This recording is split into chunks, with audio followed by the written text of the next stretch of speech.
Hi everyone, welcome to the 5th tutorial in our Imaging Science series. My name is Brian Murnoff. I'm the Education Coordinator at the MIT Museum, and today we're going to be exploring how to use the light around you to improve your photography. So whether that's a light source such as a flash or a flashlight or the light on your phone, or ambient light from a light in the room or sunlight, how can you take advantage of that to take some really interesting photos? The first thing that we're going to look at is how do you control the ambient light?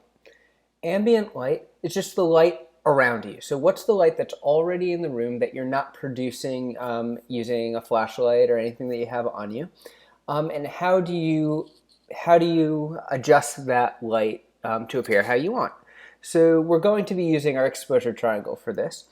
And so the first example I'll show you is, let's say I don't want to see any background in my photo. So I only want to see light that's coming from, in this case, the light from a camera flash. So what I'm going to do is adjust my settings so that if I take the picture, this picture on the left here, without turning on the light source, it's pretty much completely black. If my light is completely black, then when I turn on the flash, only the things that the flash hits are going to be lit up in my image. So you can't see any of the background here, or really anything at all, until I take the same picture with the same settings with the flash turned on. And you can adjust this using your ISO, your shutter speed, your aperture. It doesn't matter really which one. And just like we talked about in previous videos, you'll adjust your settings based on what other effects you want in your video.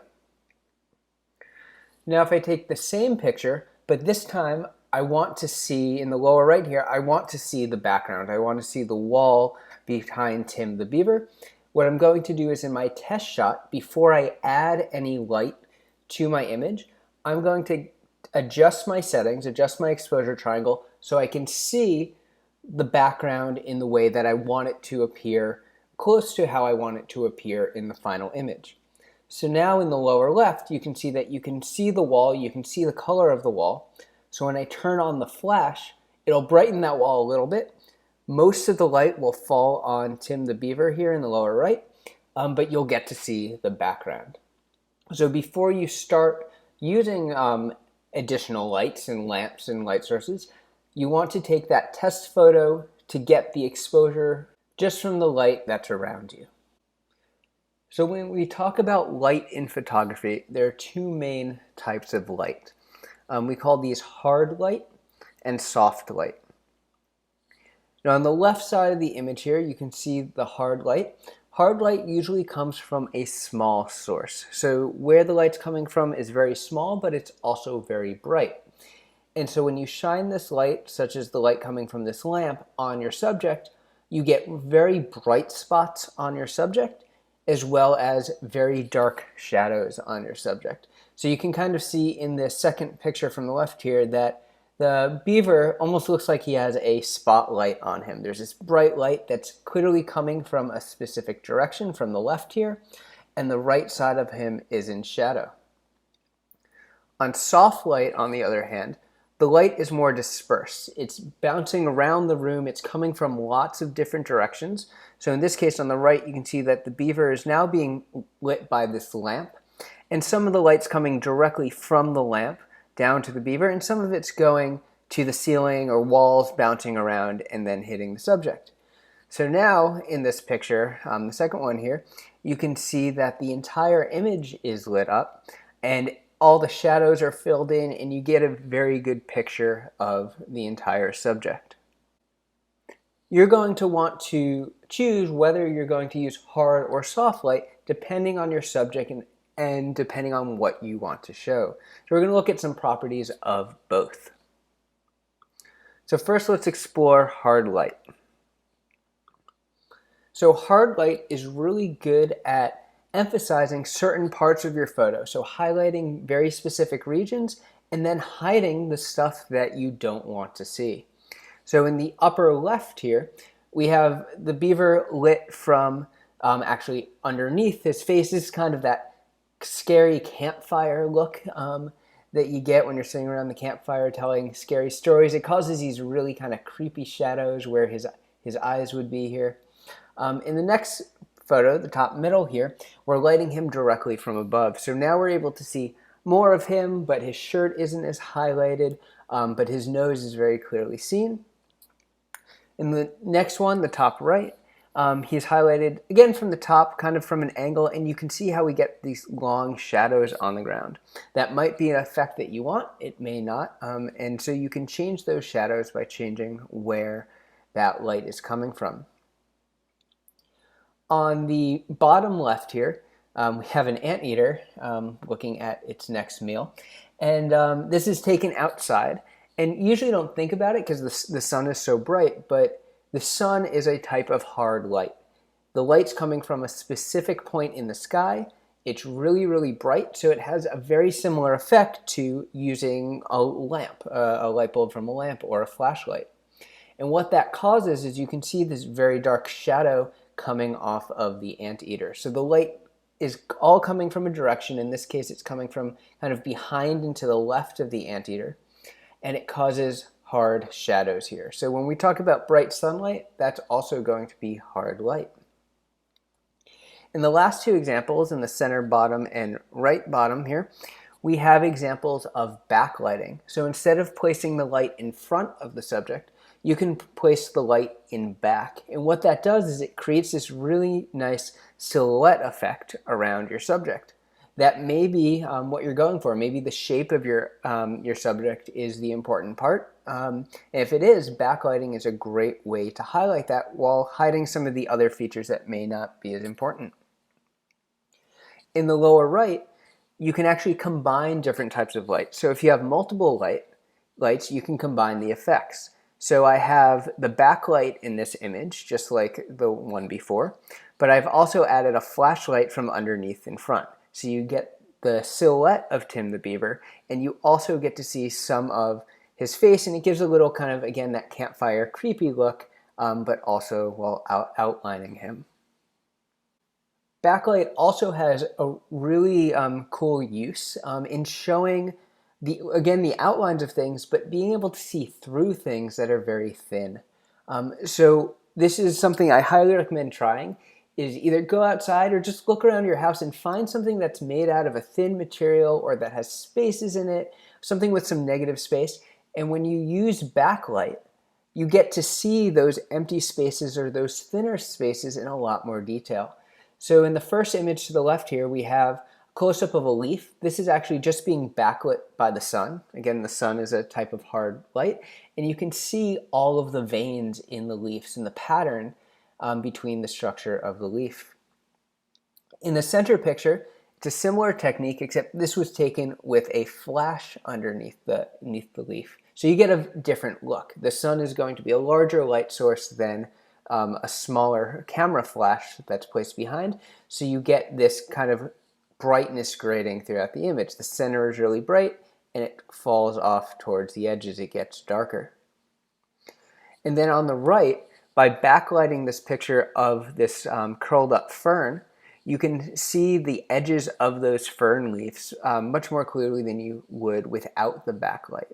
So the light's coming through, you see those negative spaces, and you see the edges and the hairs and all the details. You can even see in the bottom of this some of the leaf patterns, the vein patterns in the fern leaves that have already unfurled.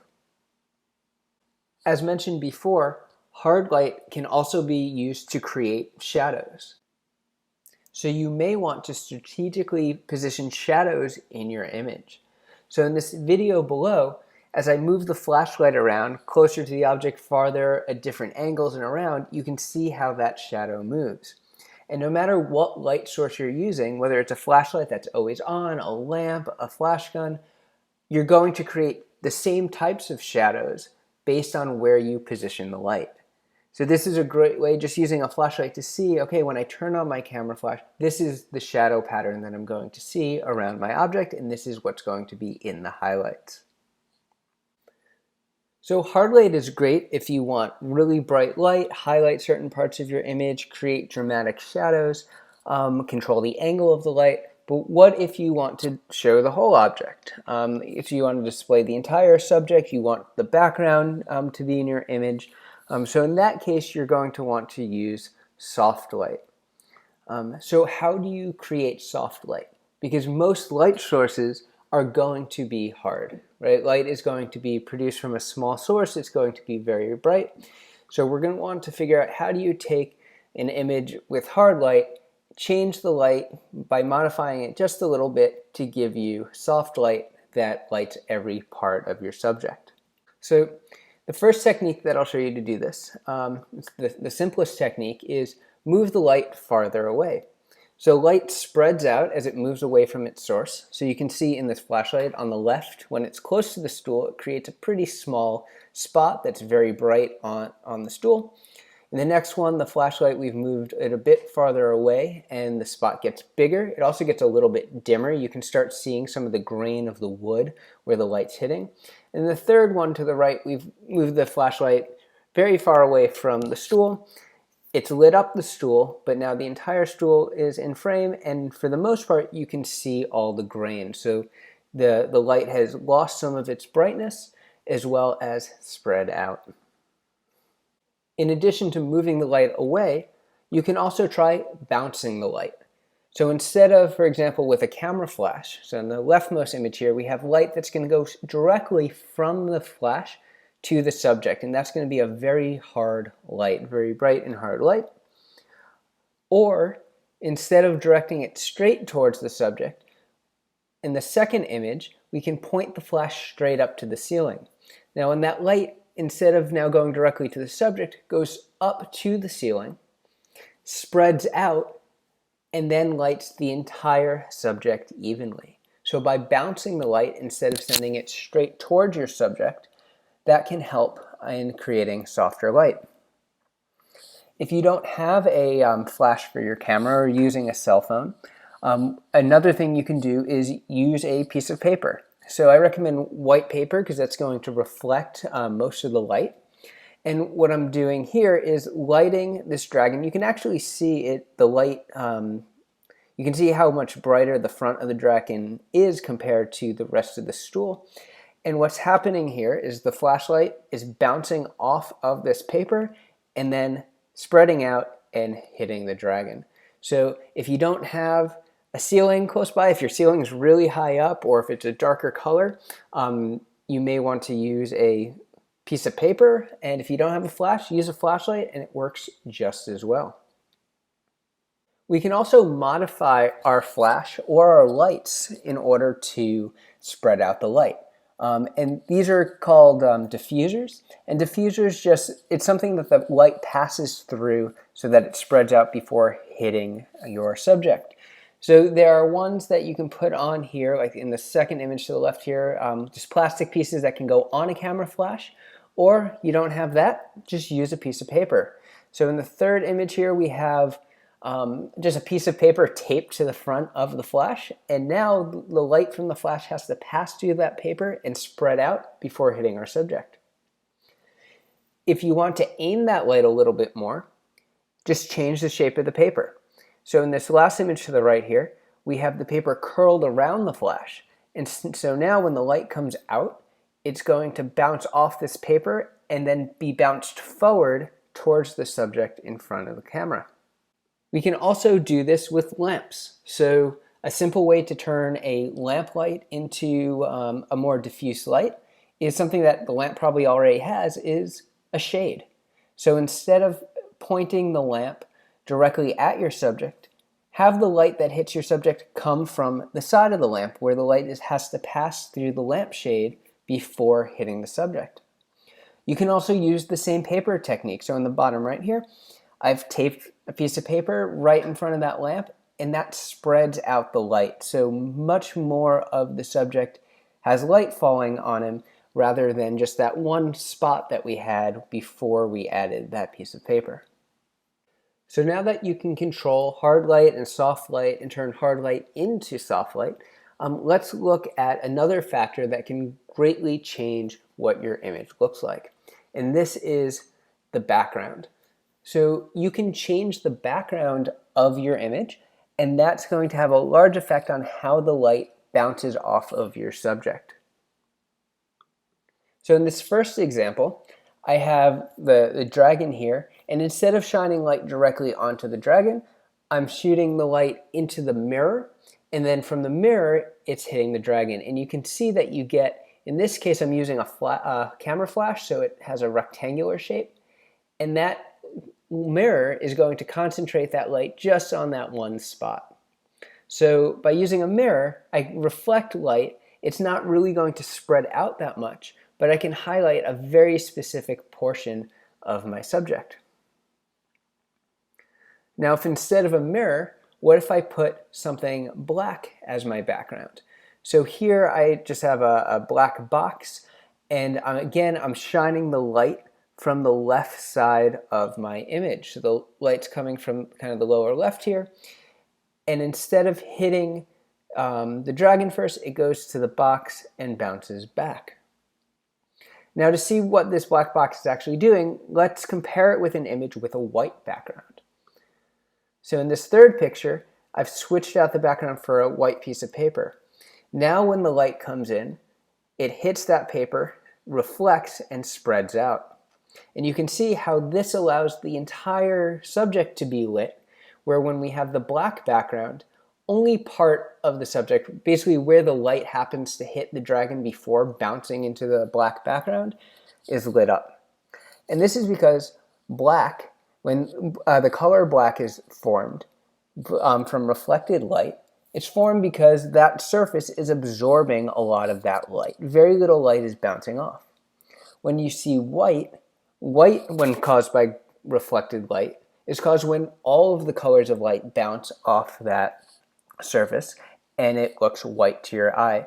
So because white reflects light, the light bounces off that, hits the subject, and we get a very bright image. If we use a black background, it's going to absorb that light and keep those shadows on the subject. And if you use something very reflective like a mirror, and this is going to change a little bit depending on the shape of the mirror, you can control exactly where that reflected light falls.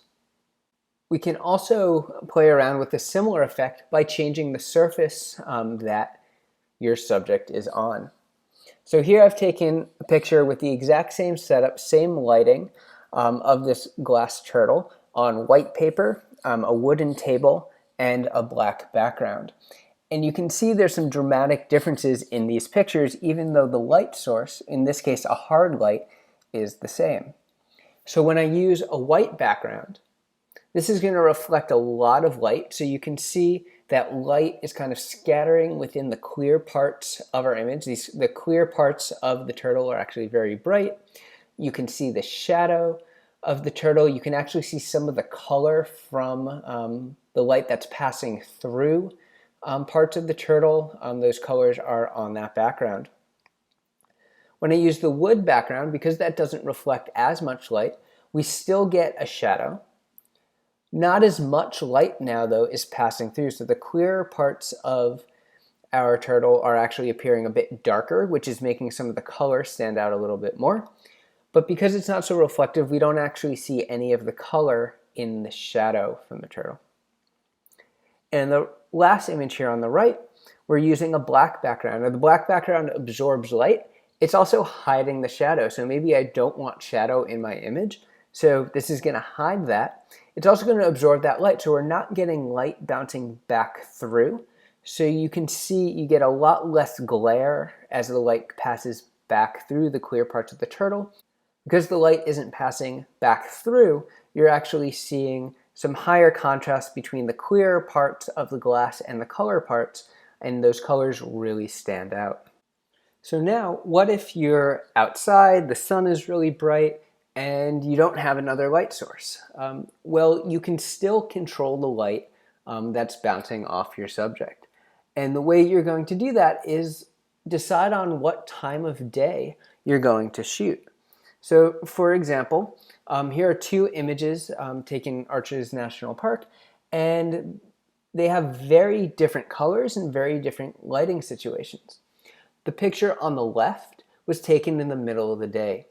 The sun was really bright in the sky, it's acting like hard light, and everything is just bright. There's very little contrast, meaning everything is just kind of the same brightness in the image. There really aren't any dark areas. If there were, there would be very dark shadows, but it's bright or it's really dark.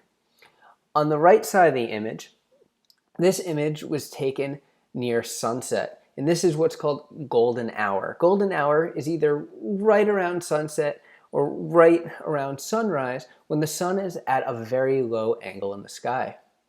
When this happens, the light has to scatter in the atmosphere. The light from the sun travels through the atmosphere and has to spread out over a farther distance. So not only do you get a softer light, so you can see things in the image aren't just as bright as in the image on the left, but we also get some colors. As that light refracts through the atmosphere, we're getting the light separating and we get much more color out of our image. We're getting this reddish color, and we also see not just things that are really bright or really dark, but we also have kind of everything in between here. In this bottom set of images, we have the same picture taken at not just 3 different times of day, but also different weather conditions. The first one on the left here, this was taken in the middle of the day. So again, really hard light, so things are either really bright or really dark if they're in shadow. In the second picture in the middle, it was really cloudy. And what clouds do is they act just like the diffusers that we talked about earlier. So now the light from the sun has to pass through the clouds, it bounces around, it spreads out, and we get much more even lighting. And you can see things aren't all the same brightness now. We can actually see a lot of the colors starting to come out. We have dark blues and greens and browns in this image because the light is much softer. In the third image on the right, this was taken, again, same location, but closer to sunset near golden hour. And again, you can see the higher contrast, so lots of different colors, lots of different brightness, and the more of the reddish tint as the sun refracts through the atmosphere. Now, taking pictures of the same subject at different times of day, this doesn't just work for landscapes, but it also can really help for close-up photos. So here is 2 different images of lichen on a tree. One of them, the one on the left, was taken in the middle of the day. So we had really hard light from the sun, and that just makes everything really, really bright. The one on the right was taken during golden hour, so taken near sunset. The light is much softer. We have a much bigger range of contrast, so things are bright, dark, and in the middle. And this lets us see a lot more detail in our subject. So if you look closely, you can see all the little kind of spikes and nodules coming out of the lichen on the image on the right, where the image on the left is much harder to see. So everything kind of blends together when everything is just lit at the same brightness. Thank you for joining us for this tutorial in our Imaging Science series with the MIT Museum and Koch Institute. We'd love to see your stunning science photos. If you'd like to share them with us, you can share them on Facebook, Twitter, and Instagram, and use the hashtag MITMImagingScience to share those with us. At the end of this program, so on June 20th, we'll be holding a webinar to look at what makes a great science photo, and some of those submissions have a chance to be featured during that webinar. For more information on the Imaging Science program, other tutorials and other information and resources, please visit the MIT Museum website at the link below, and you will find a list of our other resources as part of the Imaging Science program.